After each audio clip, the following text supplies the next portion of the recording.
de Gurudev. It's a very obvious question to ask, although it's rarely asked. What is consciousness, actually? What is consciousness? And consciousness is basically the nature of existence. When I talk to my friends who are in the world of astrophysics, astrobiology, cosmology, physicists and scientists who analyze the nature of the universe, the leading edge thinkers, the next Nobel Prize winners, are people who understand this basic concept. Consciousness is that which makes existence relevant. Let's dive into that for a few seconds. Consciousness is that which makes existence relevant. So, would existence be relevant if there were nothing and no one, no entity that was conscious of it? There'd be no knower. Without a knower, the known is unknown. And so existence is only capable of being relevant by virtue of consciousness existing. From the Vedic perspective, consciousness and existence go hand in hand. Even the least conscious version of unmanifest existence, that is to say, there is a layer of the reality of things which is the least prepared to become manifest. Unmanifest, pure existence is not unconscious, it's just that it's least conscious. And we're going to give this a name. In the Vedic language of Sanskrit, it's called Brahmani. Brahmani. It's a very beautiful sounding word, Brahmani. Pure existence, Is-ness, pure existence. But Is-ness is not unconscious. It's just the least conscious aspect of the unmanifest reality. When we talk to physicists, we hear about the great expansion, which is nicknamed the Big Bang, where all matter and all space and all time, that's all sequences, emerged out of a singularity which it is theorized by reverse engineering the ever-expanding universe. You only have to reverse engineer all those numbers, and you can figure out that everything came from the point of a point. And when you ask a physicist how small was that point of a point, the answer is infinitesimally small. Physicists don't usually like using the word infinite. Mathematicians love it, but physicists no. Infinitesimally small, smaller than the tiniest subnuclear particle that's ever been identified. And what was outside of that small thing? No thingness, nothing. And what was inside of it? All of space-time was inside of it.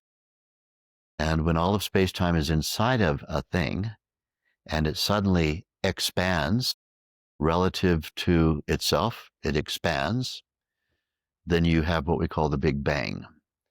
And when we do the numbers on the Big Bang, it turns out that the universe expanded to about 50% of its existing size in 1/10,000 billionth of a second. All tendencies are tendencies of that singularity and all of its properties. One of the properties of the universe is that it is conscious. I'm conscious. You, my listeners, are conscious. I have a room full of people here who are also conscious. We can make the assumption that we are conscious. And all things that exist, all properties, all forms, all phenomena, are properties of this singularity, this oneness. Since consciousness exists, consciousness also is the nature of existence itself. Everything that exists is something that springs forth from the fundamental nature of pure existence. So the capacity to be aware of itself is the nature of existence itself. And in the Vedic view, we take this expansion of awareness through 4 stages: pure existence, or Is-ness, and then Is-ness developing a sense of what we call Am. There's no I yet. It's just Am-ness. That is to say, primordial awareness of existence. The next layer of it is I-ness, so I gets added to Am. I am. There's a sense of being I. The next layer of it is called My-ness.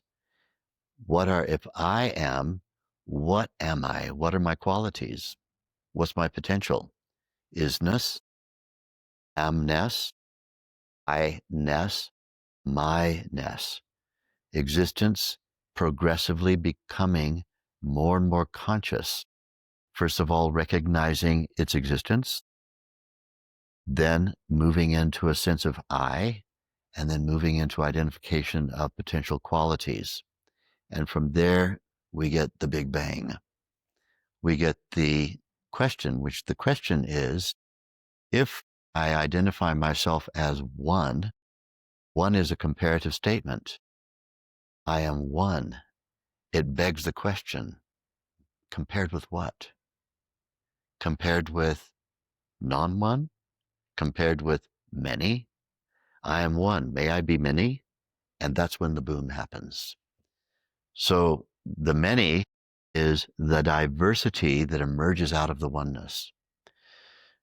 Both from the Vedic perspective and from the modern physics perspective, we live in a universe whose nature is consciousness.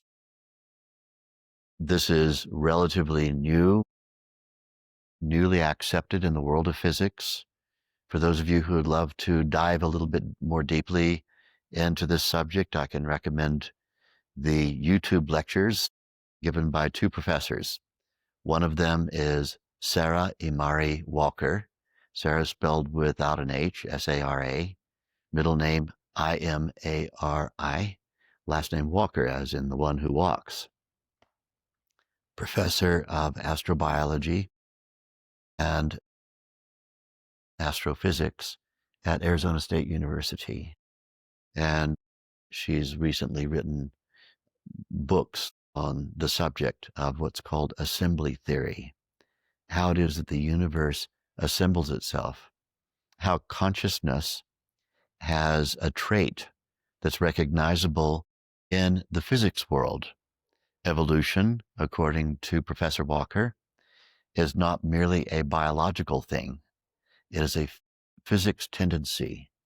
The world of atoms is constantly assembling itself to cause life or self-awareness to come into existence.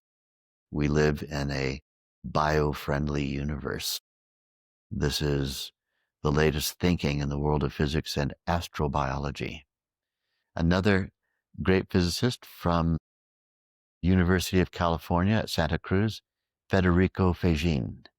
Faggin is spelled F-A-G-G-I-N. I recommend you look at YouTube lectures given by Professor Faggin. He's professor of physics and quantum mechanics. He's also known for being the inventor of the microchip, the inventor of the microprocessor, and the inventor of the touchscreen. And so you have in your pocket something that Professor Faggin invented. And he waxes lyrically on the subject of consciousness being the nature of existence itself. So what is consciousness? We can tell consciousness by virtue of its repertoire, degrees of consciousness. Consciousness of a bunch of molecules floating around in the sunlight in your bedroom. When the shafts of light come in from the sun, you see those little motes of dust floating around. Are they conscious? Well, if they exist, they are conscious. According to Professor Faggin and also Professor Walker, what is the threshold of the sophistication of a thing which would allow us to say that that thing is conscious?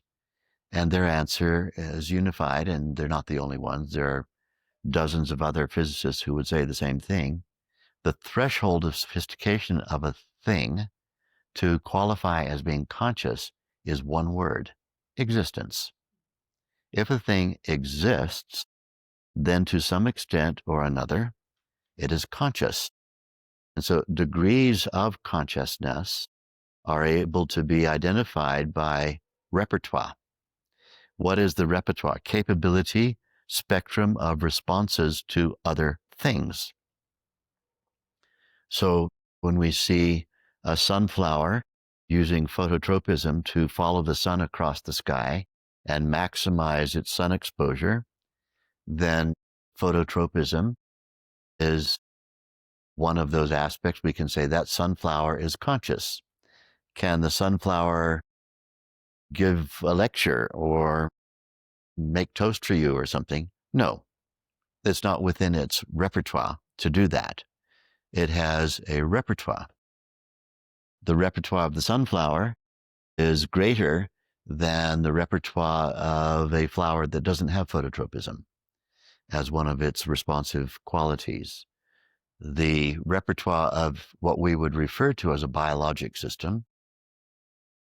In astrobiology these days, we talk about pre-biological, which is the buildup of assembling atoms and molecules into structures that are about to become capable of reproduction and capable of having identifiable conscious repertoire. But even with an atom, if we take an atom and we bounce an electron from the atom out of its orbit and we move the nucleus away, that electron will find its mother nucleus anywhere in the universe that nucleus is gone.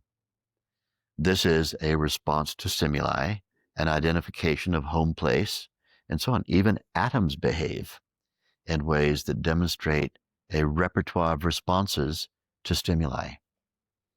So whenever we see a capacity, a repertoire of responses to stimuli, we have consciousness at play. And the play and display of consciousness is a play and display of becoming increasingly more conscious. This is the trend of the universe, to become increasingly more conscious, and evidently the few lead the many. There are patches of consciousness that are more conscious than other patches, but there are no patches of anything in the world, in the existing universe, that's non-conscious. So consciousness and existence, these two things go hand in hand. What is it that is the threshold for a thing being conscious? Simply a thing existing. Anything that exists is conscious to some degree or another. So consciousness is the capacity, demonstrated by the capacity for response to stimuli. And everything that we can look at in the whole of nature from the perspective of quantum astrophysics, everything is a response to observation, a response to consciousness observing itself. This is one of the fundamental tenets of quantum field theory and quantum mechanics, the most successful theories of modern physics. So what is consciousness? There's nothing that's not it. This is the answer. There's nothing that's not it. Everything is consciousness. Everything that exists is consciousness. Degrees of consciousness. Now, what about you, my dear listeners? How conscious are you? What is your repertoire of responses to a variety of stimuli? This is really one of the big questions that has to do with our sense of well-being. We have well-being to the extent that we have maximum repertoire of responses to a variety of stimuli. If our repertoire of responses to a variety of stimuli is limited, then we know all about that. Somebody might say, would you like to come out and have coffee with me? And you might say, look, I've had a really hard day. I just can't. My repertoire of responses to a given stimuli are minimized today. I have to stay in bed. I'm capable of lying down and going to sleep. I'm not capable of anything other than that. Check in on me on another day. So limited repertoire of response to a stimulus indicates lack of capability, right? If we can maximize our capability, we're maximizing our repertoire of responses to given stimuli, then we have the ability to be increasingly adaptive and interactive with stimuli. It doesn't mean you have to say yes to every coffee invitation, but it means that you have the capacity to have a wide variety of interactive and adaptive responses to demands that are being made on you. When you exist, and all of you exist, when you exist, one of the elements, one of the bits of evidence of existence is that demands are being made on you. And when demands are being made on you, they involve change of expectation. We don't consider a thing to be a demand if there's no change of expectation inherent in it. And so what's a demand? We just heard a drill start up on 2 floors up where they're drilling into the walls or something like that. Well, that was a change of expectation. And then what is the adaptive response to that? What is the variety of responses that one could have? If one has a very limited repertoire, then one goes into baseline survival mode, which is fight, flight, reactivity. When we identify what is stress, stress is a good thing if it saves you from death. You have the capacity to either fight a demand that's asking you to change, to kind of kill the demand, if you like, stop making a demand on me to change. Otherwise, you'll not exist. I'll bring an end to your existence. Or flee from the demand. I can resile. I can move back. I can back away from the demand, flee from it, or go catatonic and play dead. This is fight, flight, reactivity. It's the basic survival mode that is binary. I have 2 things I can do if I'm not capable of meeting a demand interactively. I can either fight it or I can flee from it. Now, when we remove that limitation that gives us only fight, flight, reactivity, I might have a broad spectrum of ways in which I can deal with a demand that represents a change of expectation to me. And the broader my repertoire, the more consciousness this evinces. I have more consciousness. One has a greater consciousness. One is more conscious based upon the breadth of repertoire of responses to a stimulus. So there we have it. Consciousness is the nature of everything, and consciousness is constantly growing in everything. Consciousness or repertoire is constantly growing in everything. Our whole universe is in a process of making itself more conscious consistently and continuously. This is the universe in which you live, of which you are a product. So if there's one thing and it becomes manifested and it's everywhere, before it's everything everywhere and it's just one thing, where is that? Like, I struggle with that concept. And I don't know if my question makes sense. It's still everywhere.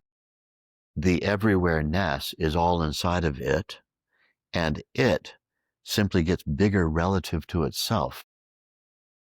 And so we are actually living in a singularity right now, which is continuing to expand.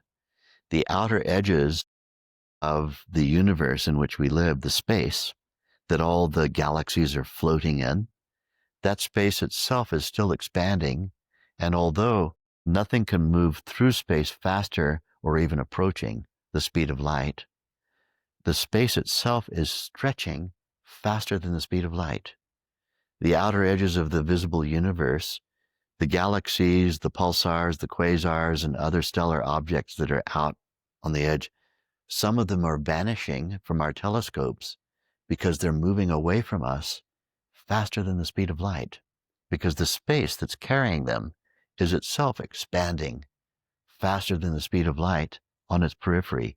Here, at this place in the universe, space is also stretching and expanding, but it's not expanding as fast as that. And so the Big Bang is still going on. There is some perspective from which we're still living inside of a singularity.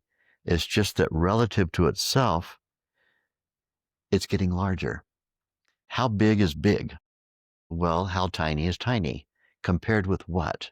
When there's only one thing, we can say that compared with what we're looking at now, it must have been really tiny. The whole of space-time was compactified into a point. And now, when we look at distant things, they could be 100 million light years away. Light would take 100 million years traveling at 300,000 kilometers per second to get to us. When the universe is smaller, light still travels at the same speed, but the light which carries information causes the whole system to self-inform much faster. When universe was tiny, light traveled at the same speed, 300,000 kilometers per second. But the universe was so tiny, the whole universe was communicating with itself. Everything that was happening in it was communicating with everything else with instantaneously. Now it got bigger, and what's happened is time got created. Sequence got created because space got larger, it stretched. And so now light has to go for a long, long time across space. If something happens on the sun, like a big solar flare, it takes 9 minutes for the gravitational or light effect of that to come to the Earth. 9 whole minutes to get from the sun to here. When you feel sunlight on your skin, that was the light that left the sun 9 minutes ago, traveling at 300,000 kilometers per second. So our universe is getting bigger and time sequences are getting larger. It takes a larger time for the universe to understand what it itself is up to because of this limitation of nothing being able to move faster than light. What it does is it's creating sequence. It's creating story. There's no story if, when you open the book and you say to the child to whom you're reading, once upon a time, everything was one, indivisible and whole, and everyone lived happily ever after. Good night, time for bed. The child's going to say, what the heck? That wasn't a story. But if you open the book and the book is this thick, and that's just volume 1, and then there's volume 2, and there's volume 3, and there's volume 4, wow. So once upon a time there was this, and then this happened, and then that happened, and that sequenced into this, and all these other beings came into creation, and they all began interacting and interplaying and all that. Now that's a story. Evidently, our universe is interested in an epic story. To get an epic story, it has to get big, and it has to have delay time so that there's sequence. When you take all the whole universe and reverse it and squash it back into a singularity, the whole story is, I am. End of story. I am one indivisible whole and conscious. Boring. So universe has to expand in order to get sequence in it. It has to have time delay. So if somebody says to you, where would you like to go for lunch? And if you have like an instant, split-second answer, it's a little bit boring. But if you go, now let me think about that. Do I want enchiladas? Or do I want a cheeseburger? That's interesting because there's a moment of consideration that's happening. This is the universe going expansive and creating time sequence. Why is the universe doing anything that it's doing? It's for the creation of story. It wants story. It doesn't want to know everything all at once at the same time. Everything all at once at the same time is Is-ness, Am-ness, I-ness, My-ness. Well, you're still inside of a singularity. You haven't gone Big Bang yet. There's no time. There's no sequences. And no time is lack of variety. Lack of variety is boring. Sequence. This is a very interesting question because it has to do with the subject of degrees of consciousness. So when we have degrees of consciousness, we have degrees of capacity either to know or not to know. Not to know means ignorance. We're just going to call it ignorance for the moment. I don't know. I don't have information. I'm not informed. Or I am so well informed I know everything. Now, the variety between those two states is the variety that creates storyline. If we know absolutely everything all at once and we continuously know absolutely everything, there's no story. There's absolutely no story. What story is dependent upon is lack of consciousness. That is to say, less consciousness, which is ignorance, has to come into being conscious, and then you have a story. If you don't have ignorance, you don't have story. Why is it so wonderful that you learned to meditate and you got more conscious and you had a wonderful repertoire of behaviors and all that? Because relative to how you were prior to learning meditation, this is great. But if you were born like this, oh, you'd be a freaky, strange baby. You know, you know, baby comes out and knows how to speak 5 languages and says E equals MC squared. Nobody wants that baby. You want a baby that looks at the mummy and goes, that mom. And they'll maybe, and then the baby's first word is always a little bit, not quite right. I want wawa. And the mother who takes a video of that, oh, it's so cute. My God, I want wawa. I want wawa. The mistake, the incapacity of the baby is absolutely adorable.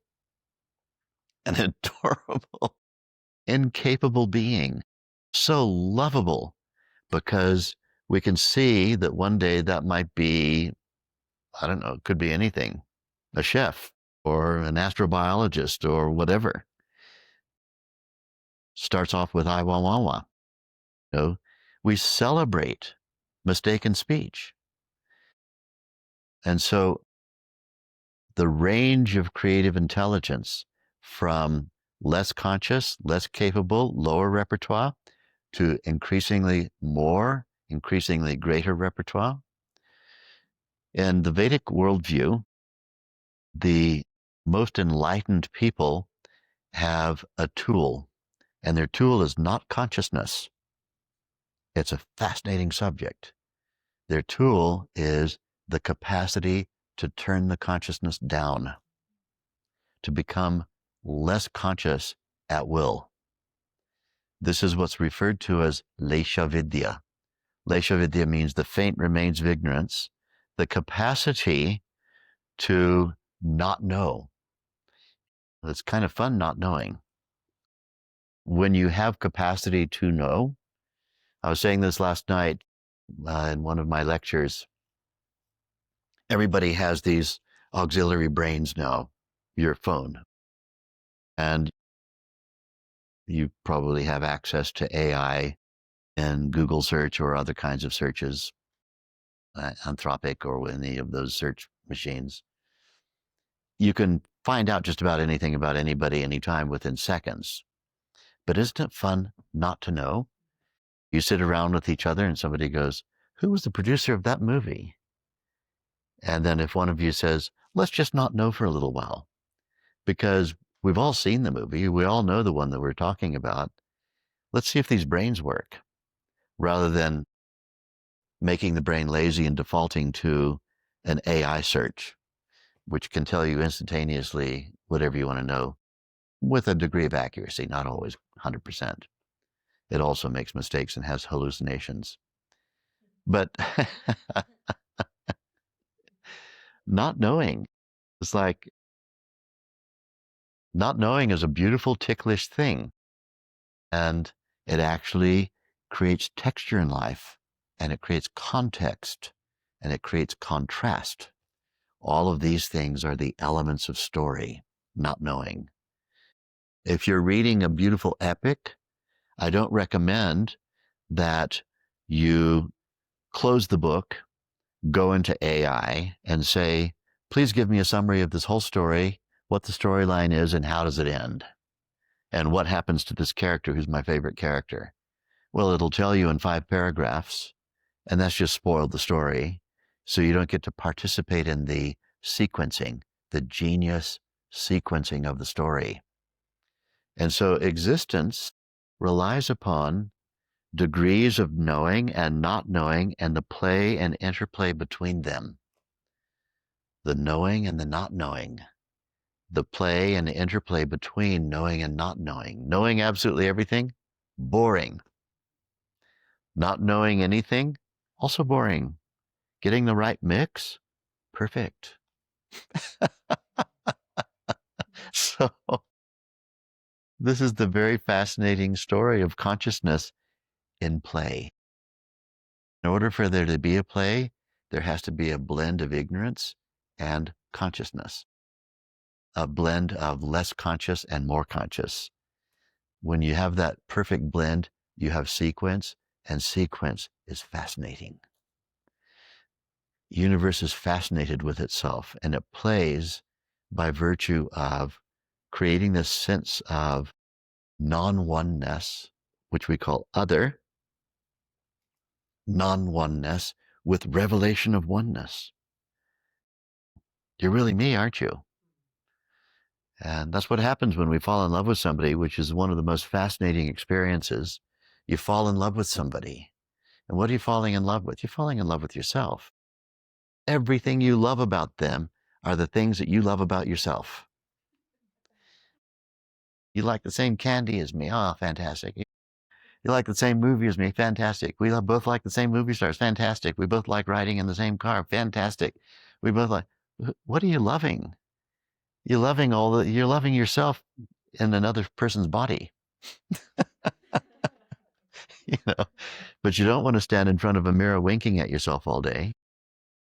That's too obvious.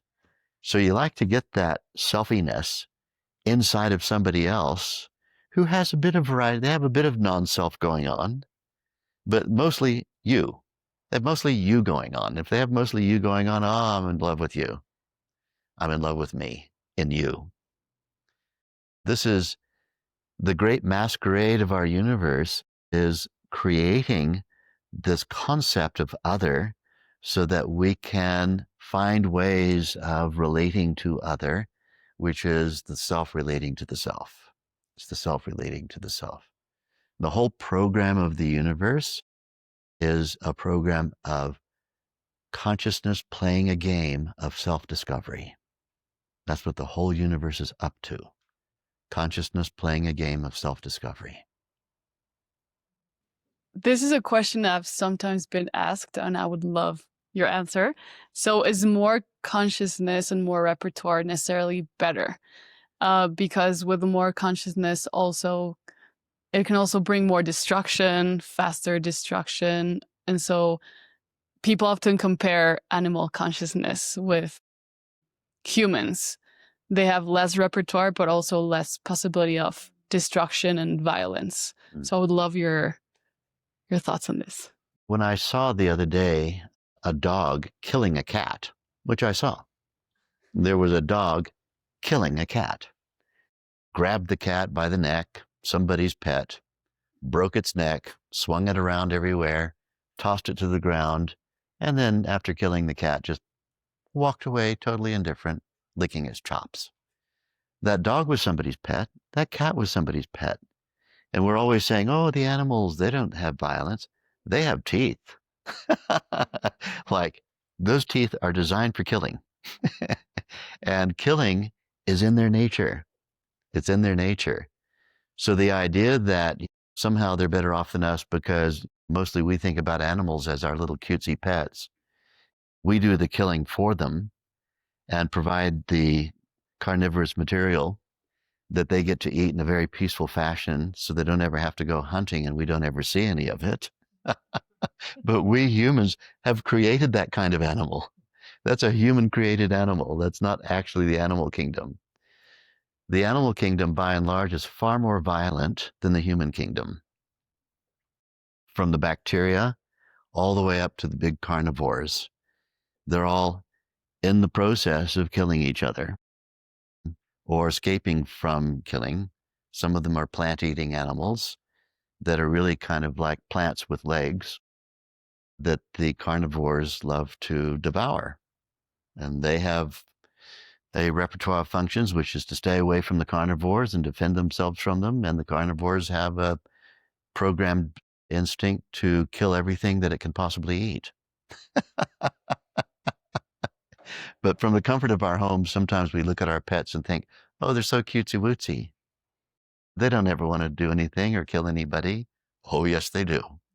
If they don't get their canned food today, they'll be killing all right.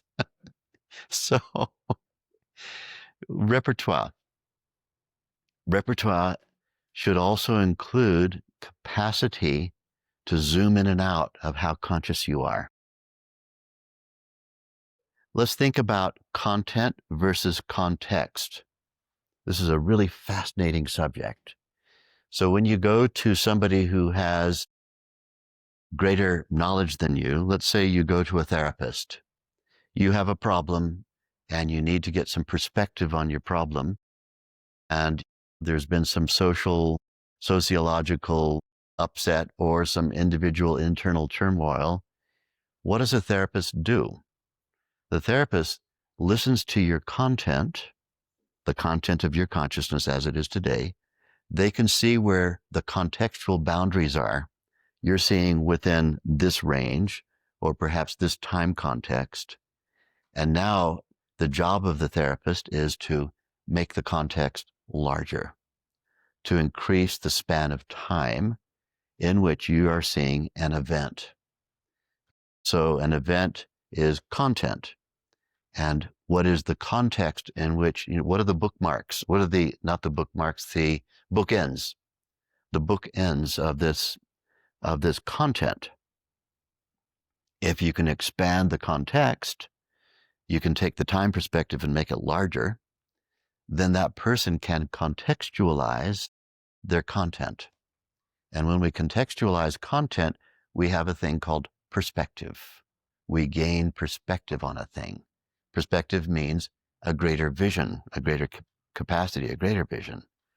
Now, I'll give you a great example of somebody with massive context. My daughter, Mary, who's now 27, but when she was only about 4, one morning she was lying in the bed with me. We were all awakening, and she had come and climbed into the bed, and the sun was rising and the birds were beginning to twitter.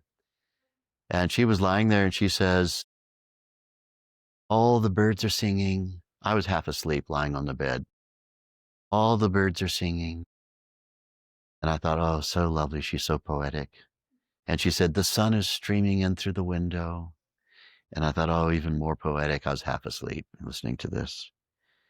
And she said, the butterflies are all butterflying around outside. And I said, yeah. And we're all going to die. And that woke me up. And I said, what? And she goes, it's true.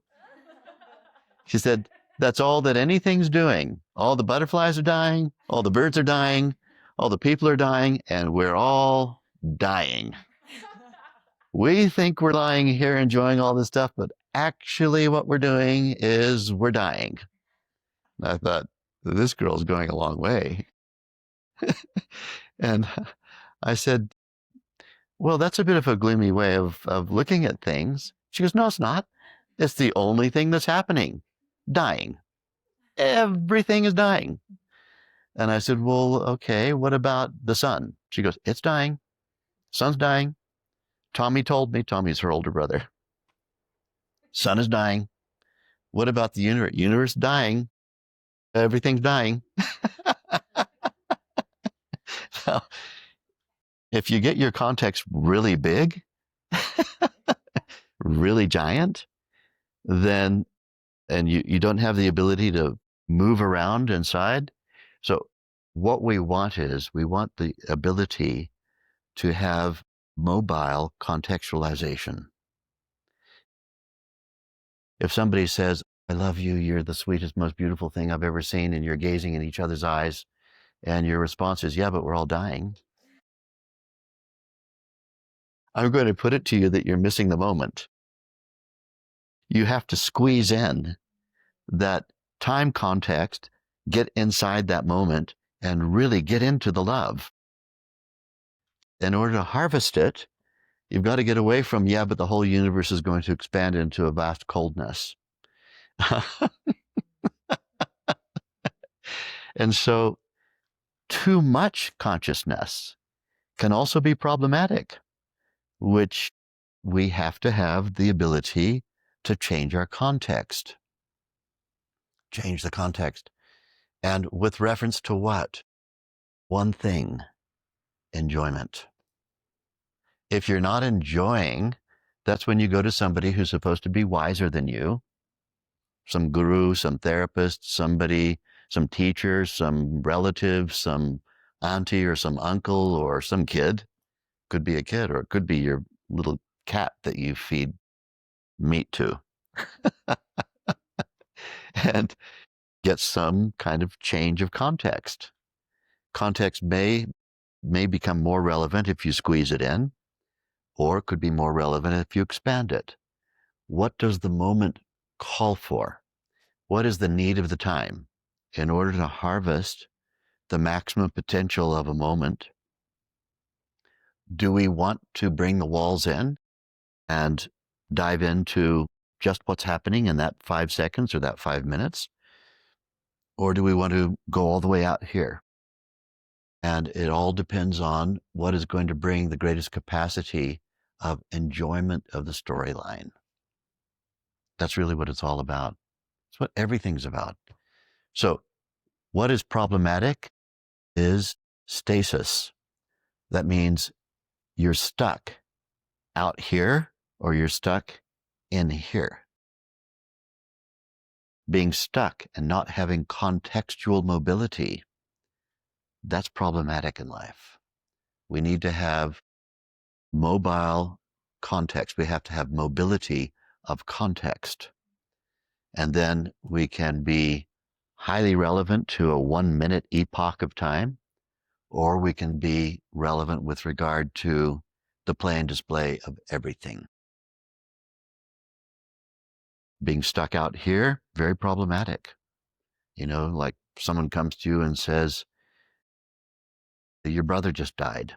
And you go, that's all right. I knew my brother in the previous life, and I know where they're going in their next life. And I'm going to be, you know, their father in the next life, so everything's okay. I don't care. And people are going to go, what? I just told you your brother died. And you're talking about all these lives and everything? What are you, some kind of freak? Nobody can relate to that. And, you know, so that's, you're stuck out here. And it's like, you know the entire book already.